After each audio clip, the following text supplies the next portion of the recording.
2 రోజుల కింద మాట్లాడినప్పుడు చెప్పాను. గతంలో ఒక 1 year back Hyder sugar colonies అందరు కూడా భవన్ వరకు వచ్చారు, తెలంగాణ భవన్ వరకు వచ్చి ఇలా అరాచకం చేస్తా ఉన్నారు. మూసి అని చెప్పేసి అంతవరకు తీసుకుంటున్నారు.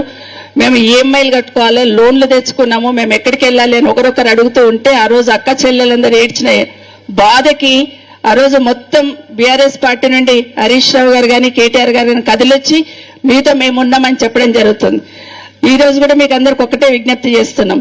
సుధీర్ రెడ్డి గారు మాట్లాడుతూ చెప్పిన్నారు, మూసీ రివర్ డెవలప్ చేయాలి కానీ ఎవరికి అన్యాయం జరగొద్దు అనేది కేసీఆర్ గారి వాదన. ఆ రోజు క్లియర్ గా మాకు చెప్పినది మూసీ రివర్ ని డెవలప్ చేద్దాం, మూసీ నదిలో ఉన్న దంతా క్లియర్ చేయడానికి ఎస్టీపీలు కడదాం, తర్వాత గోదావరి వాటర్ ని ఇక్కడ వచ్చేటట్టు చేద్దాం, కానీ ఒక్క ఇల్లు కూడా టచ్ చేయడానికి వీల్లేదని ఆ రోజు కేసీఆర్ గారు చెప్పింది. దాన్ని బేస్ చేసుకుని ఆ రోజు ఎస్టిమేట్ చేస్తున్నాం.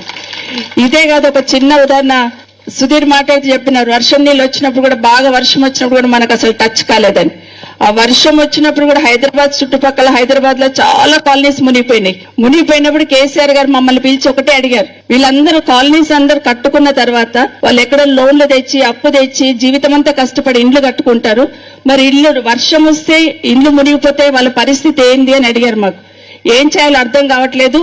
మొత్తం చెరువుల పక్కన ఉన్న వాళ్ళందరూ కూడా కాలనీలు, చాలా కాలనీలు, వందలాది కాలనీలు మునిగిపోతున్నాయి అని అడిగితే కేసీఆర్ గారు మాకు ఒక సలహా ఇచ్చారు, సూచన చేశారు. ఎక్కడైతే వర్షం వస్తుందో ఆ కాలనీలలో నుండి ఎస్ఎన్డిపి నాలాన్ని కట్టండి, ఆ వర్షం నీళ్ళు పోవడానికి ఒక్క ఇల్లు టచ్ చేయకుండా రోడ్లు ఎట్లా ఉంటే అట్లా రోడ్డు వంపులలో తీసుకెళ్ళండి, కానీ ఒక్క ఇల్లు టచ్ చేయొద్దని మాకు ఆదేశించారు కేసీఆర్ గారు. అంటే ఒక అభివృద్ధి చేస్తున్నప్పుడు మానవీయ కోణంలో అభివృద్ధి చేయాలనేది చిన్న ఉదాహరణగా చెప్తా ఉన్నాను. అదే ఎస్ఎన్డిపి నాలని ఈ రోజు మేము కట్టుకుంటూ వస్తే ఎన్నో కాలనీలు సేవ్ చేసుకుంటూ వచ్చాం. కానీ ఈ ప్రభుత్వం వచ్చినాక ఒక పిడుగులాగా రంగారెడ్డి జిల్లాలో హరీష్ రావు గారి కదా రిక్వెస్ట్ చేస్తా ఉన్నాను నేను, రంగారెడ్డి జిల్లాలో ఎక్కడ చూసినా ల్యాండ్ అక్విజిషన్స్, ఎక్కడ చూసినా భూములు లాక్కోవడం, ఎక్కడ చూసినా ఇండ్లు కూలగొట్టడం, అరాచకం అనేది జరుగుతా ఉంది. ఖచ్చితంగా ఈరోజు పార్టీ తరఫున మనం గట్టిగా నిలబడి వీళ్ళందరినీ కాపాడుకోవాల్సిన బాధ్యత మనందరికీ ఉంది అని కూడా ఒకసారి విజ్ఞప్తి చేస్తా ఉన్నాను. మారుమూల గ్రామాలలో 60-70 కిలోమీటర్ల దూరంలో ఉన్న రైతుల దగ్గర కూడా జబర్దస్తుల ల్యాండ్స్ లాక్కుంటున్నారు. ఏం చేస్తారు దాంతోనంటే సమాధానం ఉండదు. లాక్కోవడమే. కొంతమందికి టీడీఆర్ అంటారు, కొంతమందికి డబ్బులు ఇస్తామంటారు. ఆ టీడీఆర్ కూడా ఏమంటారు, అరకొర ఇస్తా ఉన్నారు. బయట మళ్ళీ మార్కెట్లో ఒక రేట్ పెట్టి అరకొర చేసిన పరిస్థితి చేస్తా ఉన్నాం. ఇక్కడ నిన్నగాక మొన్న ఒక పెద్దమ్మ మాట్లాడింది. ఆవిడని చూడగానే నిజంగా నేను కూడా కొంత ఎమోషన్ అయిపోయాను. ఎవరో మాట్లాడారు.